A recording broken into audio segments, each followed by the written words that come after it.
1947 symbolized the rebirth of a nation after the slumber of centuries and a long struggle for self-determination.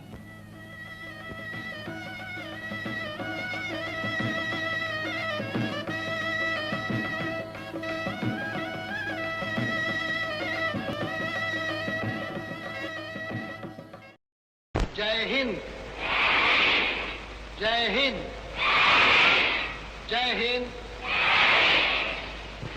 जय हिंद, जय हिंद, जय हिंद, जय हिंद, जय हिंद, जय हिंद, जय हिंद, जय Hind.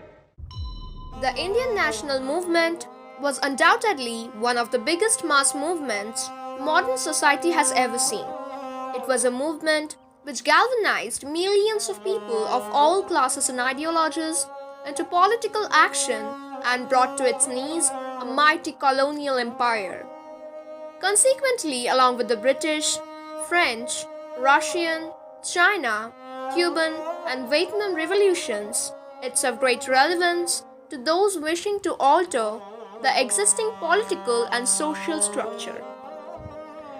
The national movement also played a pivotal role in the historical process through which the Indian people got formed into a nation or a people.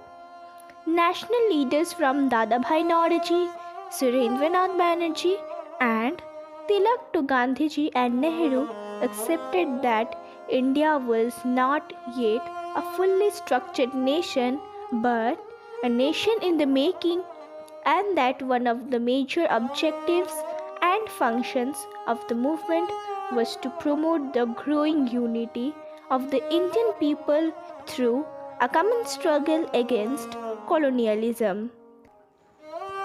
The foundation of the Indian National Congress in 1885 was not a sudden event or a historical accident. It was the culmination of a process of political awakening that had its beginnings in the 1860s and 1870s and took a major leap forward in the late 1870s and early 1880s. The making of India into a nation was to be a prolonged historical process. Moreover, the Congress leaders realized that the diversity of India was such that special efforts unknown to other parts of the world would have to be made and national unity carefully nurtured. In an effort to reach all regions, it was decided to rotate the Congress session among different parts of the country. The president was to belong to a region other than where the Congress session was being held.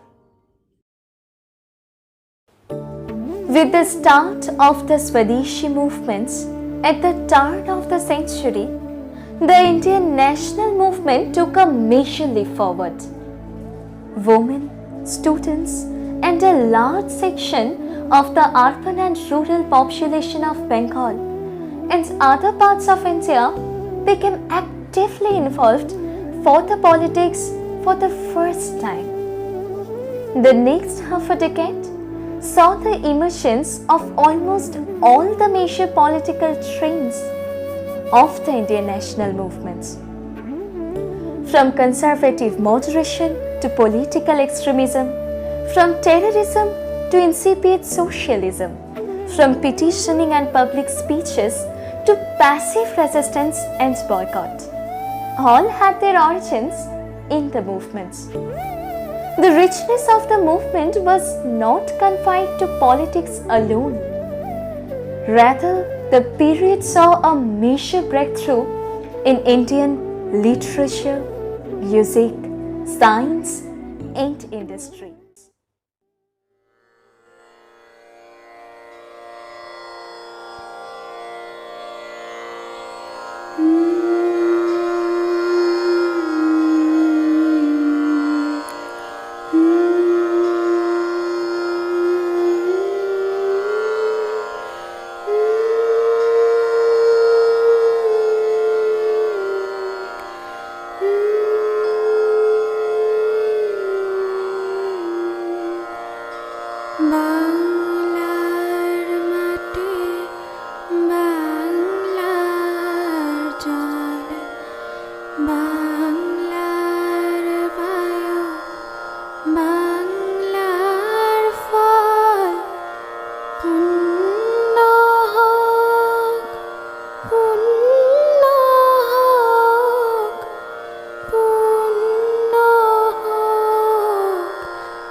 Mohandas Karamchand Gandhi, the man who was about to take over the reins of the Indian national movement and guide its destinies through its most climatic years.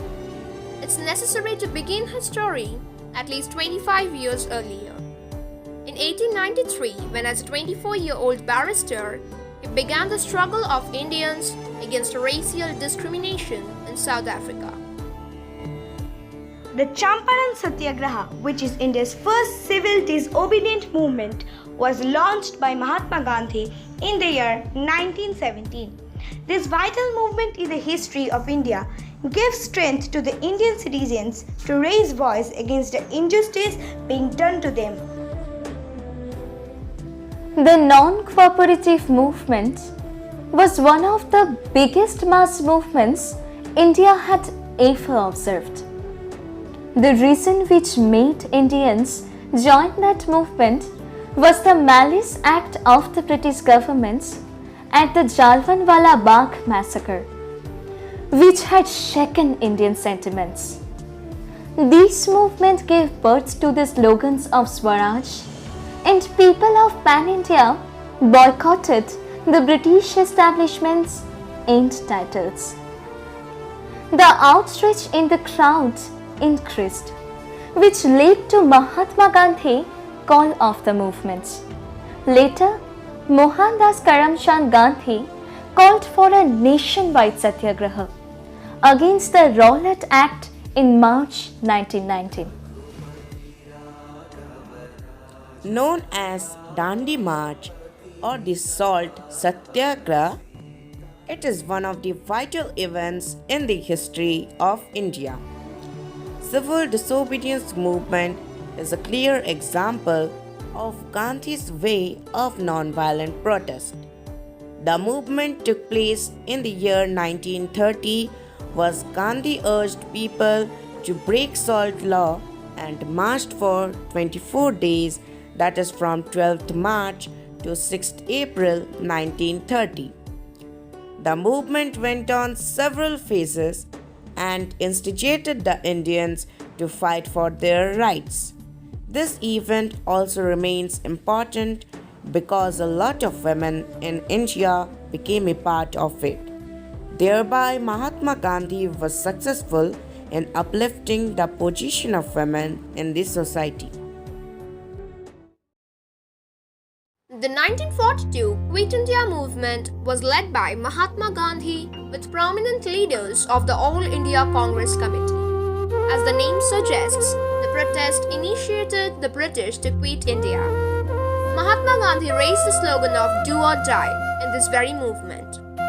After a few hours of movement launch, all the leaders along with Mahatma Gandhi was arrested and imprisoned, and this led to a violence-like situation in the country.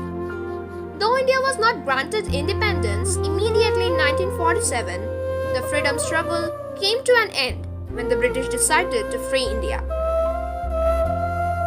The long campaign for Indian independence, which had begun with the Indian Mutiny 1857 to 1859, grew in intensity following the Second World War, 1939 to 1945. Indians increasingly expected self-government to be granted in return for the wartime contribution.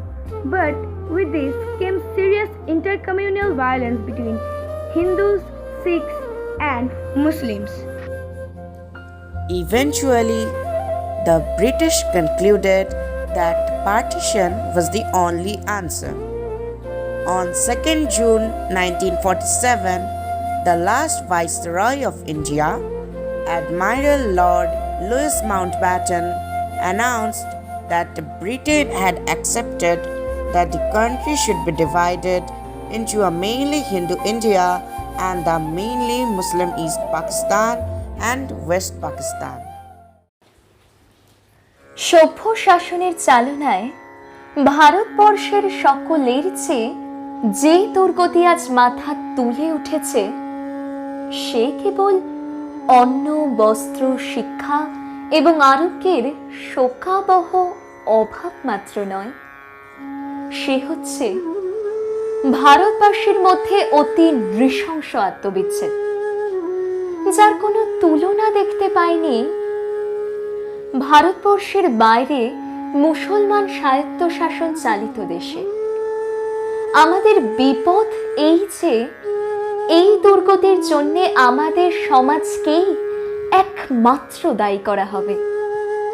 কিন্তু এই দুর্গতির রূপ যে প্রত্যহই ক্রমশ উৎকট হয়ে উঠেছে, সে যদি ভারত শাসনযন্ত্রের ঊর্ধ্বস্তরে কোনো এক গোপন কেন্দ্রে প্রশ্রয়ের দ্বারা পোষিত না হতো, তাহলে কখনোই ভারত ইতিহাসের এত বড় অপমানকর অসভ্য পরিণাম ঘটতে পারত না।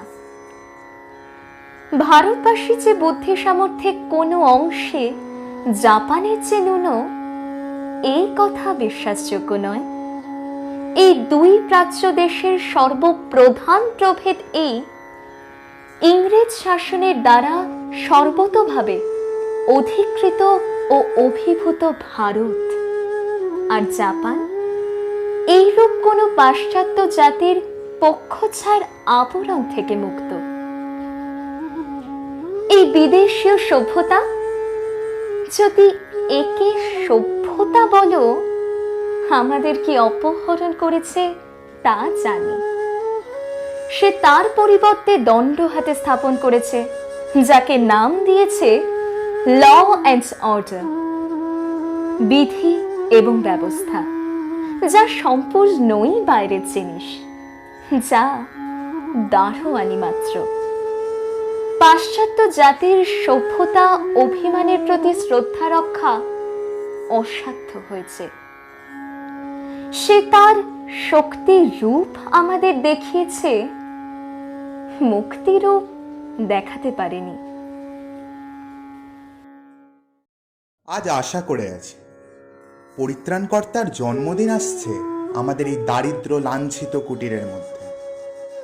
অপেক্ষা করে থাকব, সভ্যতার দৈব বাণী সে নিয়ে আসবে। মানুষের চরম আশ্বাসের কথা মানুষকে এসে শোনাবে এই পূর্ব দিগন্ত থেকেই। আজ পাড়ের দিকে যাত্রা করেছি। পিছনের ঘাটে কি দেখে এলুম, কি রেখে এলুম? ইতিহাসের কি অকিঞ্চিতকর উচ্ছিষ্ট সভ্যতাভিমানের পরিকীর্ণ ভগ্নস্তূপ। কিন্তু মানুষের প্রতি বিশ্বাস হারানো যে পাপ, সে বিশ্বাস শেষ পর্যন্ত রক্ষা করব। আশা করব মহাপ্রলয়ের পরে বৈরাগ্যের মেঘমুক্ত আকাশে ইতিহাসের একটি নির্মল আত্মপ্রকাশ হয়তো আরম্ভ হবে এই পূর্বাচলের সূর্যোদয়ের দিগন্ত থেকেই। আর একদিন অপরাজিত মানুষ নিজের জয়যাত্রার অভিযানের সকল বাধা অতিক্রম করে অগ্রসর হবে তার মহৎ মর্যাদা ফিরে পাওয়ার পথে।